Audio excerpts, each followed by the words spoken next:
Face à l'Afrique reçoit aujourd'hui Monsieur Mohamed Ag Ahmedou, journaliste président de la coalition MTRM.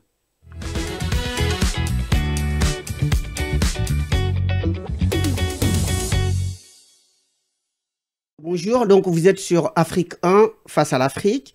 Face à l'Afrique reçoit aujourd'hui donc le journaliste Mohamed Ag Ahmedou, qui est également président de la coalition du MTRM. Bonjour, Monsieur Ahmedou. Bonjour, cher confrère Karasoli.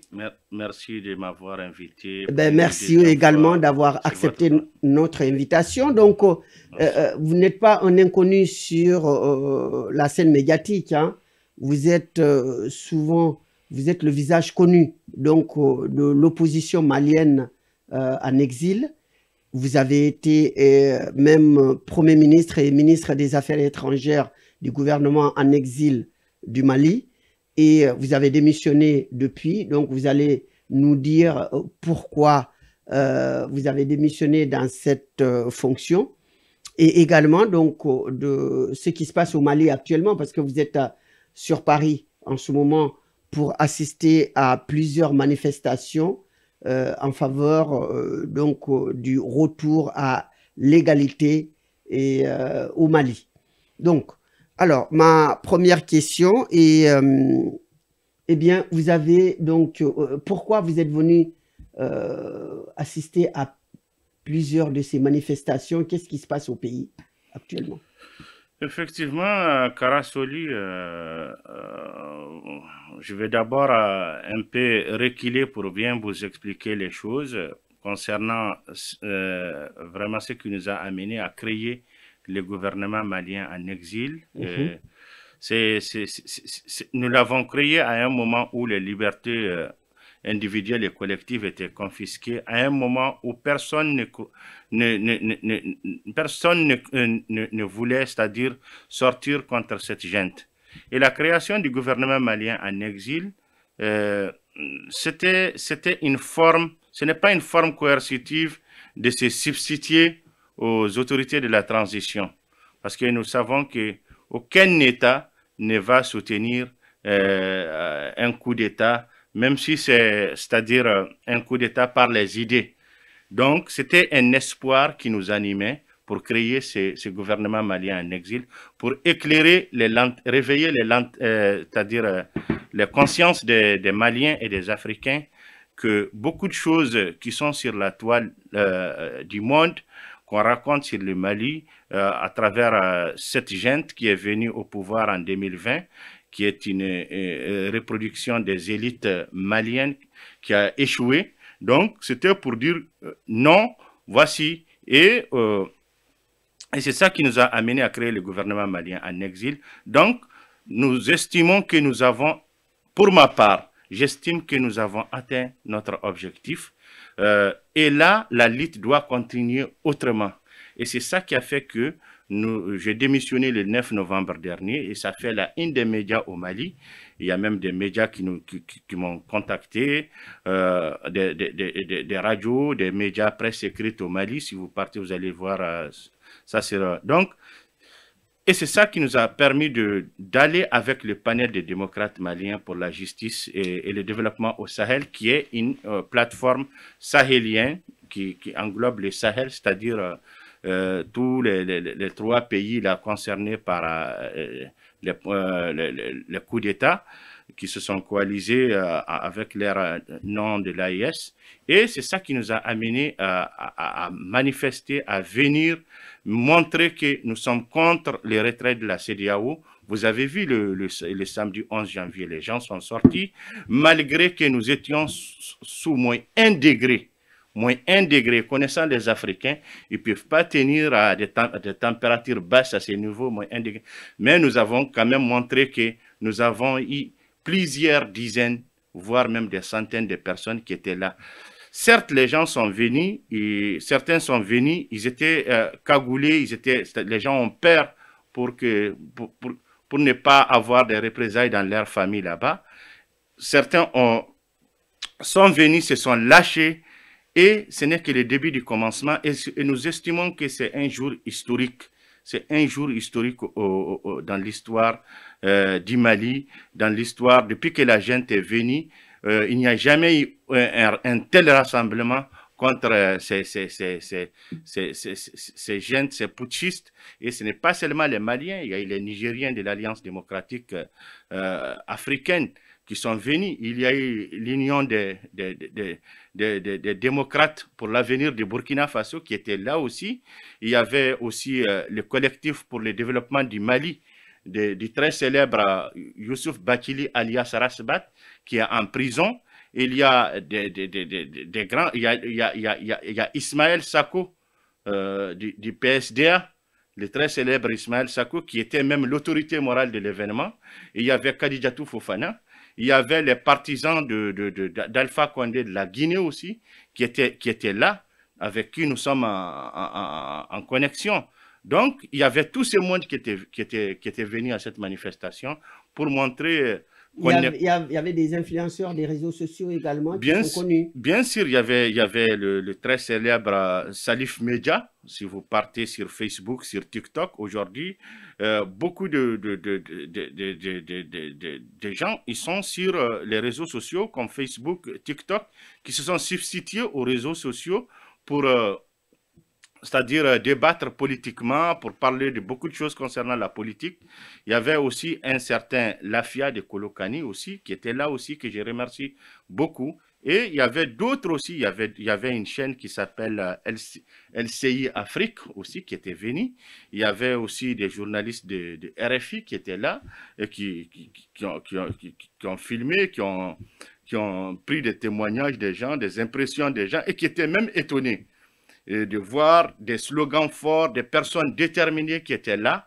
Et nous ne pensons pas que nous allons mobiliser autant de personnes parce que selon la combattante Kadijatou Fofana, lorsqu'on lui a dit sur un débat, après on était sur un débat sur Salif Media, il y a des gens qui l'ont interpellé pour dire que vous n'avez pas attiré beaucoup de gens. Elle a dit, nous, on s'était fixé comme objectif d'attirer au moins, de mobiliser au moins 5 personnes. Et la mobilisation a mobilisé plus que cela.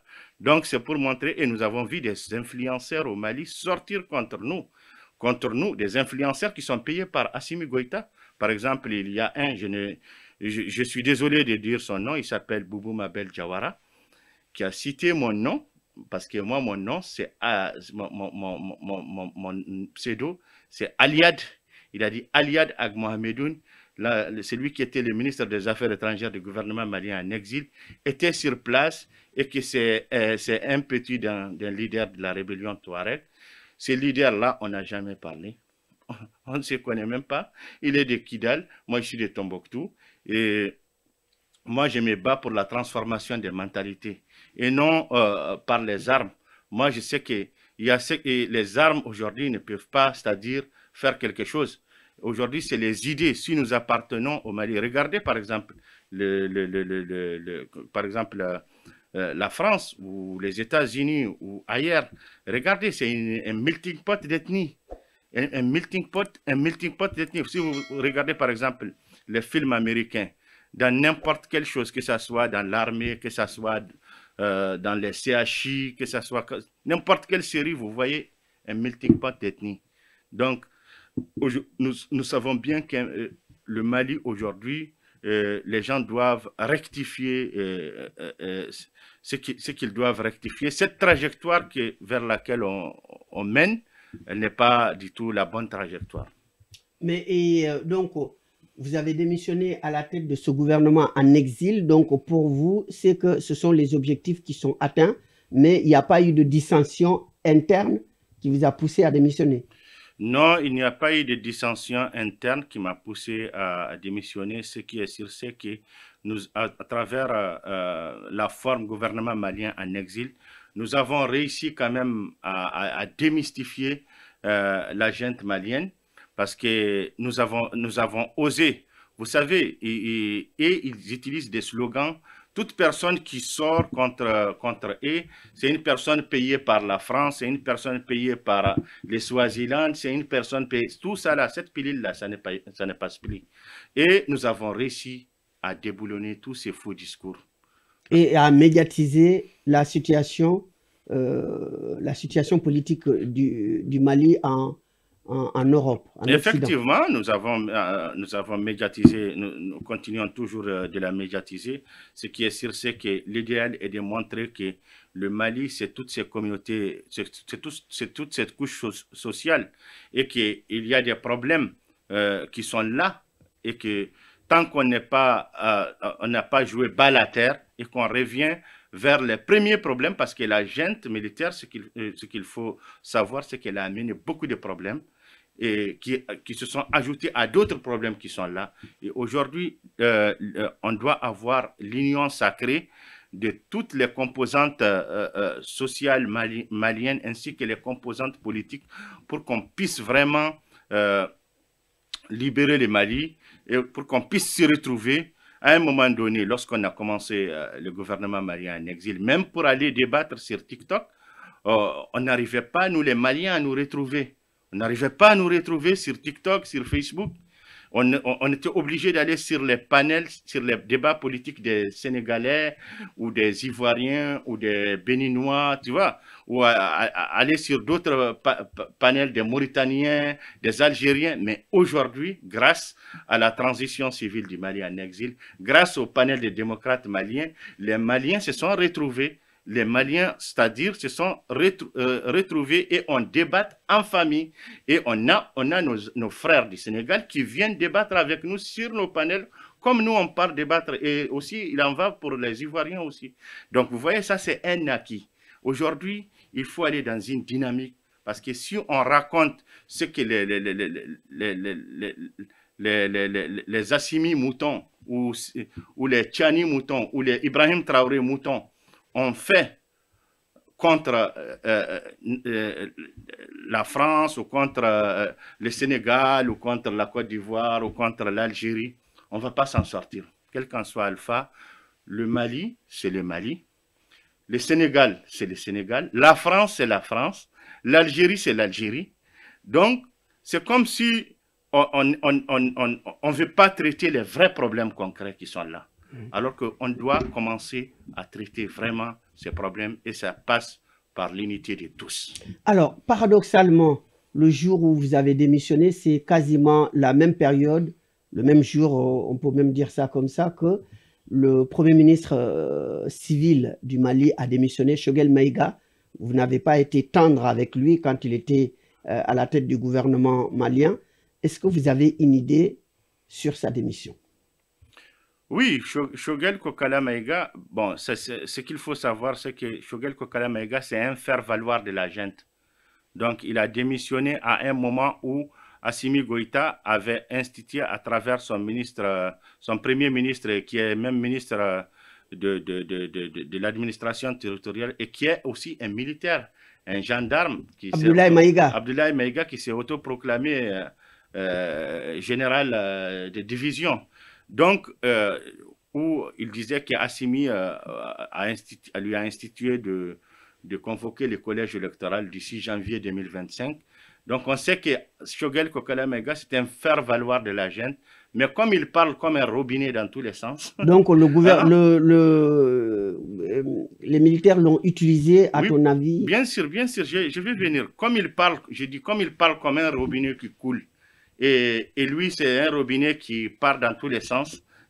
Donc, il a fini par toucher la junte. Il a fini par toucher Assimi Goïta en les accusant de tout ce qui s'est passé, surtout les conflits entre la transition et les politiciens, les conflits entre la transition et la diplomatie. Choguel, c'est quelqu'un, aujourd'hui, on peut dire que politiquement, il est fini au Mali. Parce que Choguel, c'est lui qui a mis les militaires sur cette trajectoire de non-retour.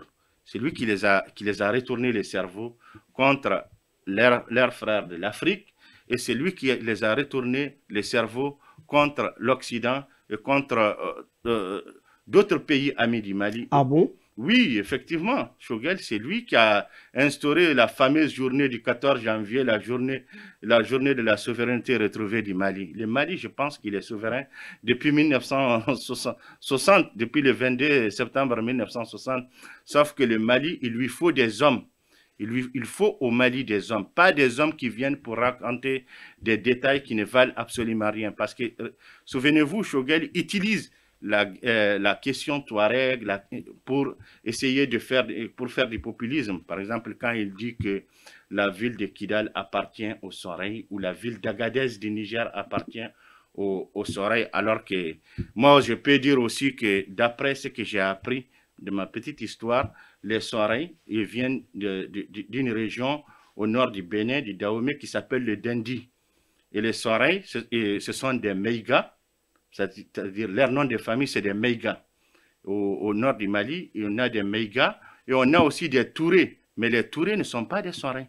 Les Tourés, ce sont des nobles qui sont arabo-berbères et qui sont devenus des Malinqués, qui sont devenus des Soreilles, ils sont devenus des Soninké.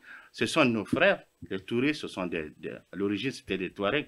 Même chez les Malinqués, dans le Mandé, dans le Kénidougou, on appelle Touré Mandé Mori. Ça veut dire quoi? Touré, c'est les marabouts du Mandé.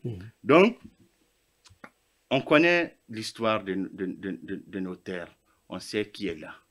Donc, un premier ministre qui s'aventure à dire ces choses, et il n'a d'autre choix c'est-à-dire ici, que de se faire éjecter de telle sorte, parce que les problèmes sont situés aujourd'hui de celui qui fait partie des coupables de cette situation que vit le Mali, qui est un pays très connu, un pays de grands ensembles, de grands royaumes, et un pays de Djatiguia. Mais aujourd'hui, avec cette junte, on est en train de perdre ce qu'on appelle au niveau exogène et endogène, ce qu'on appelle le bon sens cartésien qui est partagé par tout le monde. Donc là, on dirait que le bon sens n'est pas ce qu'on voit à travers cette situation. Mais donc la situation politique au Mali, alors, toujours il n'y a aucune date d'élection.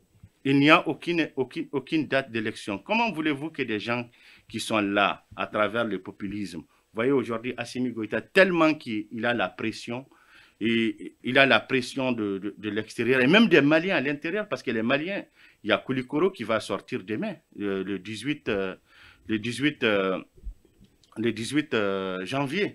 Les Maliens vont commencer à sortir, parce que nous sommes en train de faire déborder les vases. Et nous allons aussi sortir demain aussi dans un foyer des immigrés à Aulnay-sous-Bois, en banlieue en région parisienne. Donc, ces militaires, certes, moi je l'ai dit un moment dans un discours solennel lorsque j'étais Premier ministre, j'ai dit que Assimi Goïta va se présenter aux élections et ça sera un hold-up électoral. Je l'ai même dit, je pense que je l'ai même dit ici. Et c'est ce même scénario. Si les Maliens ne l'arrêtent pas, je n'ai pas dit aux Maliens d'aller jeter Assimi avec des pierres ou de trouver une solution pacifique pour qu'ils dégagent. Nous sommes contraires à eux. Nous ne sommes pas dans les animosités, mais s'il s'agit du Mali, on peut s'entendre, on peut faire ce sacrifice. Le Mali est plus grand que tout ceci. Les Maliens, aujourd'hui, ils sont en train de souffrir. Est-ce que la situation quotidienne des Maliens a changé depuis l'arrivée de ce gouvernement militaire? A changé sur quel terme? C'est-à-dire que la vie quotidienne. La vie quotidienne des Maliens. Je sais qu'Assimi disait comme slogan que le Mali a trois principes, la souveraineté du Mali, les choix stratégiques du Mali, de choisir ses collaborateurs extérieurs et aussi les intérêts vitaux des Maliens. Aujourd'hui, les intérêts vitaux des Maliens, les Maliens ne se retrouvent pas. Aujourd'hui, les Maliens n'ont pas d'électricité. Aujourd'hui, les Maliens n'ont pas de quoi manger. Nous avons vu des milliardaires aujourd'hui qui cherchent un crédit de 50 000, 100 000 francs Par exemple, si certains me disent même au Niger, l'activiste nigérien Moussa Tchangari qui a été arrêté par la junte nigérienne, il a remarqué que des multimilliardaires nigériens n'ont plus de quoi se nourrir et ça l'a éveillé à se dresser contre la junte et on l'a arrêté. Et il en est de même au Mali, il en est de même au Burkina Faso.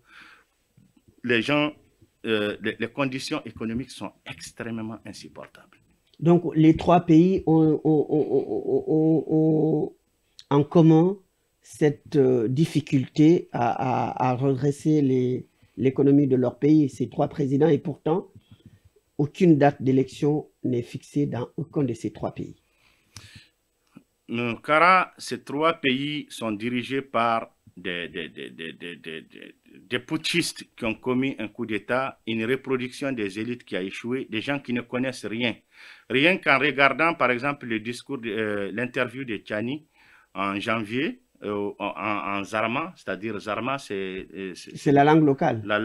Une langue locale nigérienne, qui est l'équivalent de la langue Songhai au Mali, où il dit que une puissance étrangère, je sais qu'il parle de la France, a payé 3 milliards d'euros pour acheter l'oignon des cultivateurs nigériens, des agriculteurs nigériens, l'oignon, l'ail et le piment pour le faire sortir du Niger pour que les Nigériens n'aient pas de quoi à manger. Et ça veut dire quoi? Ça veut dire que le besoin économique, les conditions économiques se font sentir au Niger, mais il a transposé, il a occulté la réalité pour faire du populisme. Et ils n'ont que ça. Ce qui est sûr, c'est que les gens sont en train de souffrir. Les gens sont en train de souffrir et on doit ouvrir les yeux. Et c'est pour cela que nous, en tant que Maliens, de notre côté, nous avons lancé le mouvement de transformation et la réconciliation du Mali.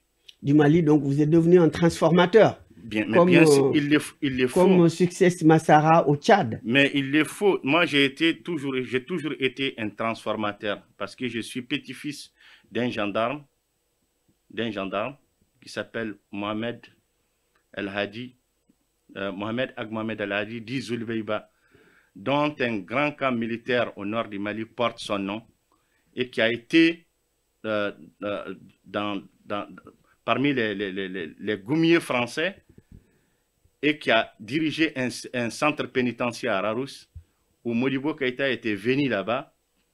À l'époque, il a refusé que Modibo Keïta soit enfermé et il avait une agence de voyage, de tourisme qui a comme dromadaire comme moyen de locomotion. Et lorsque le Mali est devenu indépendant, c'est à lui que Modibo Keïta a confié la sécurité du nord du Mali. Et c'est lui qui a recruté mon géniteur, mon père. Donc, ce n'est pas maintenant que nous cherchons la transformation. Donc, aujourd'hui, nous savons que quel qu'en soit Alpha, il y a un adage touareg qui dit, quel qu'en soit Alpha, le temps que l'oiseau prendra dans le ciel en train de voler, ses os reviendront sur terre. Et aujourd'hui, nous sommes obligés de penser à retrouver notre pays. Un Touareg n'a pas, c'est-à-dire, à se justifier. Et aujourd'hui, si nous avons notre place, et je lance ce message à tous les Touaregs, il faut qu'on se batte. Tant qu'on se bat dans le Mali, ça va. Parce qu'aujourd'hui, on ne peut pas, c'est-à-dire, je suis le dernier à comprendre que on ne peut pas construire un État avec une seule identité ou des identités. Sinon, ça va être un autre pays que tout le monde critique. Vous voyez, un autre pays que tout le monde critique dans le Golfe. Donc votre mouvement est pour l'union du Mali, pas la séparation. Notre mouvement est pour l'union du Mali et pour que les Maliens se retrouvent, toutes les plateformes, que ce soit la diaspora, que ce soit ceux qui sont à l'intérieur du pays, qu'on se retrouve ensemble dans ces mouvements, ou même être alliés avec ces mouvements, parce qu'aujourd'hui, ce qu'on voit aujourd'hui, ça nous fait peur. Quand vous avez un ancien général qui est membre de l'organe législatif de la junte appeler à la mort d'une élite malienne, d'un cadre avéré, d'un homme politique, un ancien et qui a Premier été ministre. un homme d'État, un ancien Premier ministre, Moussa Mara, ça laisse à désirer. Alors que ce général a les mêmes Assimi sont ses enfants, il a les mêmes catégories. Et c'est ce général du nom de Minkoro Kane, c'est eux qui sont responsables aujourd'hui de la venue de cette racaille, je dirais, qui dirige le Mali, qui est leur reproduction qui a échoué. Ils sont responsables de la venue de ces militaires parce que ce sont leurs enfants et nous savons comment cette génération de Assimi a étudié, a vécu leur cursus scolaire et ils sont à l'image de leur niveau.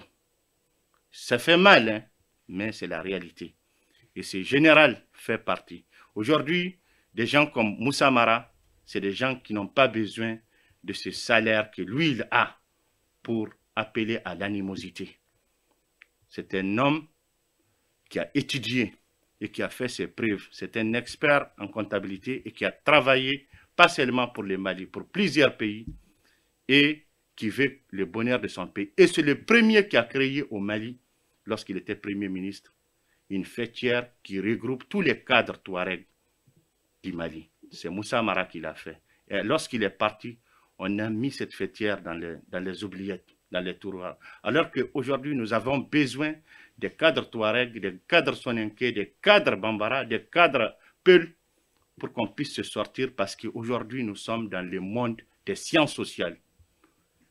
Donc aujourd'hui, en tant qu'opposant et à l'intérieur du Mali, donc c'est Moussa Mara aujourd'hui qui tient le flambeau.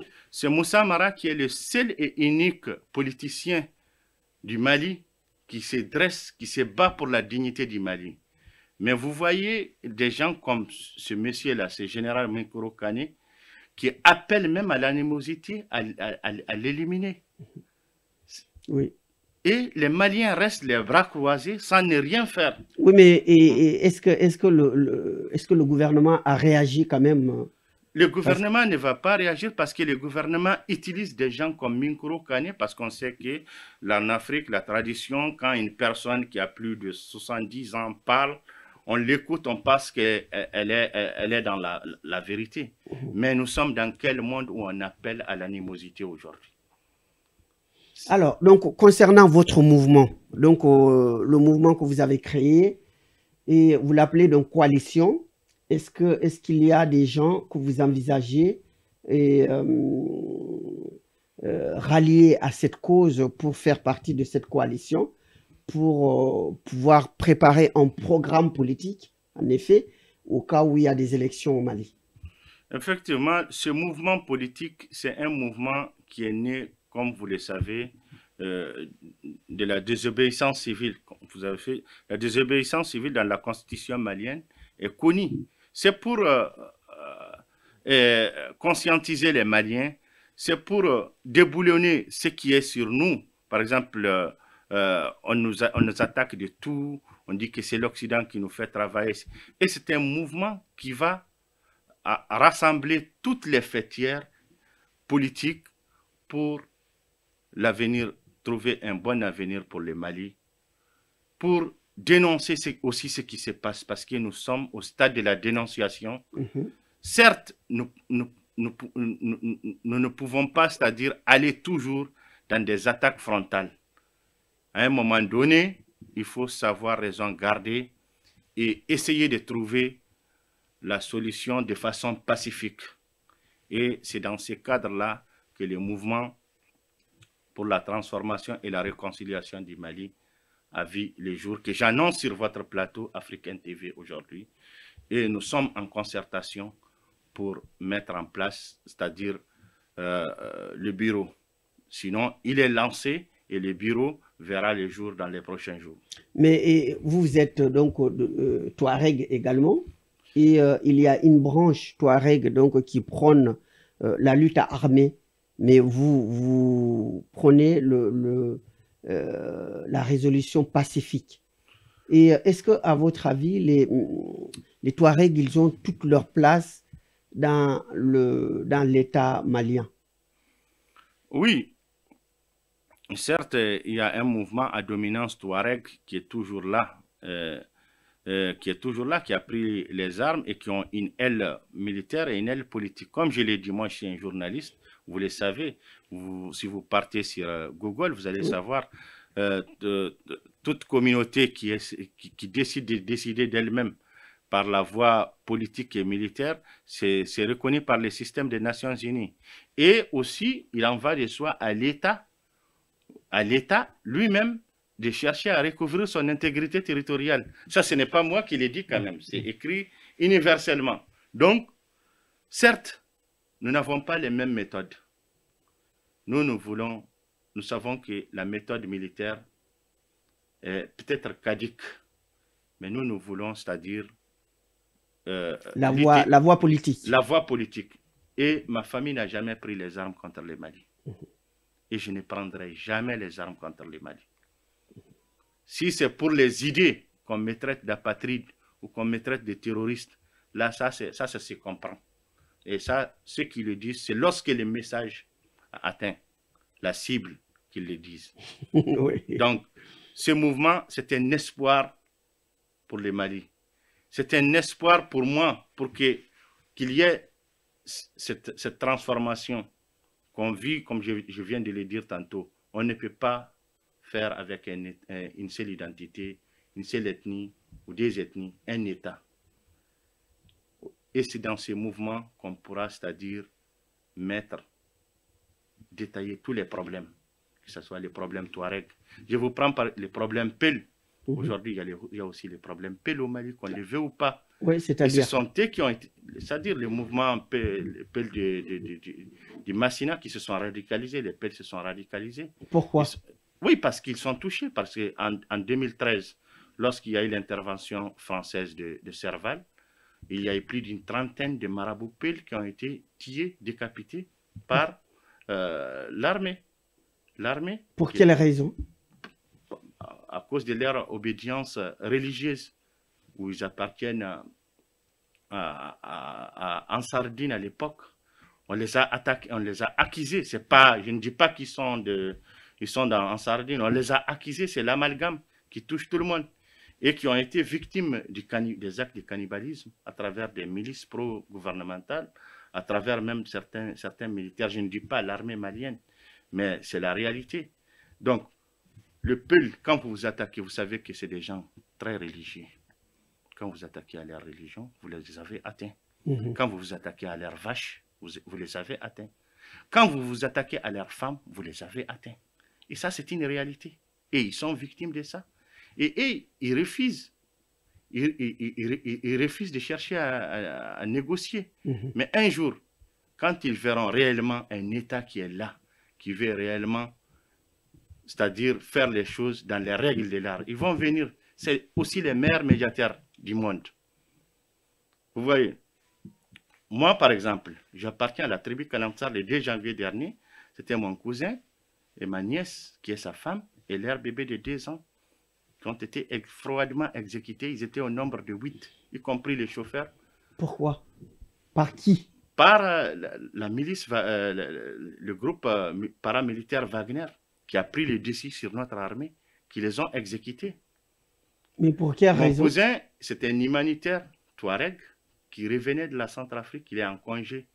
Il appartient à une organisation humanitaire qui s'appelle Triangle, je ne sais pas quoi là. Il est rentré au Mali et il a pris sa femme. Il a loué une voiture pour aller au camp des réfugiés maliens en Mauritanie, en Barra. Et sur la route, ils ont croisé un bataillon de mercenaires de Wagner qui les ont dépouillés de leurs biens et qui les ont exécutés. Et lorsqu'ils les ont arrêtés, ils ont su qu'après avoir commis certains trucs irréparables sur eux, ils ont su qu'ils sont très notoires et ils les ont tués. Imagine, tuer des femmes et un bébé de 2 ans. Et je t'enverrai les vidéos des images des forces communes. Donc, donc selon vous, il y a des exactions. Et ça n'a pas été seulement dénoncé par les Touaregs, ça a été dénoncé par toutes les composantes ethniques du Mali. Et ça prouve à suffisance que vraiment Wagner a pris le dessus sur notre armée. Et qui a donné ce quitus à Wagner, c'est Assimi Goïta. Donc, à travers ces actes odieux, Assimi Goïta est perçu aujourd'hui par les Maliens, pris la main dans les sacs à travers ces exactions. Et nous, aujourd'hui, nous ne voulons pas, c'est-à-dire de ça. Nous voulons retrouver notre Mali et mettre de côté tous les ennemis du Mali. Parce que les gens qui agissent ainsi, c'est eux les ennemis du Mali. Donc, pour vous, Wagner fait des exactions. Mais bien sûr, ce n'est pas la première fois. Wagner a tué à Lugui en octobre 2023. Wagner a tué le 11 juin 2023 dans la région de Nara, des Soninké, des Sarakolé. Wagner a tué le 17 octobre 2023 à Ersan, dans la région de Gao. Wagner a exécuté mon beau-frère le 16 et le 17 juin 2024 entre Léré et Niafunké, mon beau-frère, le mari de ma sœur, qui est mon cousin germain. Donc tous ces gens-là, ce sont des civils. Ce sont des civils qui n'ont rien à voir avec l'islamisme. Avec l'islamisme. C'est des gens, on a dit à Wagner, tous ceux qui sont enturbanés, il faut les faire disparaître. Wagner ne tue pas que seulement des Touaregs. Wagner tue les Peuls, des Touaregs, des Soninké, et même des Bambara. Wagner tue aussi même nos militaires. Parce que moi, je suis un journaliste comme vous. En 2022-2023, j'ai côtoyé beaucoup de soldats maliens qui sont traumatisés par les exactions de Wagner sur les populations maliennes. J'ai vu des jeunes militaires qui sont vraiment traumatisés par ces exactions de Wagner et qui me disent que chaque fois ils demandent Wagner pourquoi vous avez exécuté telle personne qu'on a rencontrée dans le désert. Et Wagner leur dit ennemi, parce que les Russes ne savent pas le français. Ils savent seulement les mots ennemi. Et certains disent que non, ce ne sont pas des ennemis. Vous avez tué des innocents. Et moi, j'ai dit au militaire qui m'a dit ça, est-ce qu'il a vraiment expliqué à l'élément de Wagner qu'il a tué un innocent? Il a dit non, j'ai dit ça dans ma langue. Si j'ai dit ça, j'ai dit ça à un interprète pour qu'il dise, il va m'exécuter. Ah ouais. Le Russe va me tuer, tu vois. Ah oui? Oui, tu vois, tellement que tu vois l'ampleur de la situation. Donc nous n'accusons pas pour rien. Quel qu'en soit Alpha, ils ont à beau démentir les théories du 2 janvier dernier. Ça montre à suffisance la cruauté de ces répits de justice des prisonniers en Russie, des répits de justice, des criminels enfermés à qui on a habillé militairement pour venir diriger nos armées. Qu'est-ce qu'on attend de ces gens? Qu'ils viennent nous sauver ou...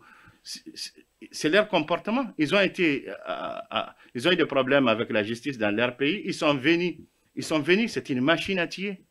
Donc, est-ce qu'à votre avis, ce gouvernement va organiser des élections à court terme ou à court ou moyen terme? On en tient, comme je vous l'ai dit tantôt, on s'en tient à ce que le ministre de l'administration, qui est l'actuel premier ministre du gouvernement de la transition, qui a dit que le président lui a institué de convoquer le collège électoral en janvier 2025 et il ne l'a pas convoqué jusqu'à présent. Ben là, on est en janvier 2025. Voilà, il ne l'a pas convaincu, donc ça... C'est resté sans suite jusqu'à maintenant. On est en train d'observer. Peut-être ils vont convoquer un collège électoral. Donc, nous, aujourd'hui, ce que nous voulons qu'il quitte le pouvoir. Ah oui, carrément. Carrément. Et on peut choisir l'option pacifique. Oui, mais eux, c'est un gouvernement de transition. Donc, si eux, ils quittent le pouvoir, mais ceux qui vont venir encore vont prôner la transition. Donc, ça va durer encore plus longtemps. On va se concerter.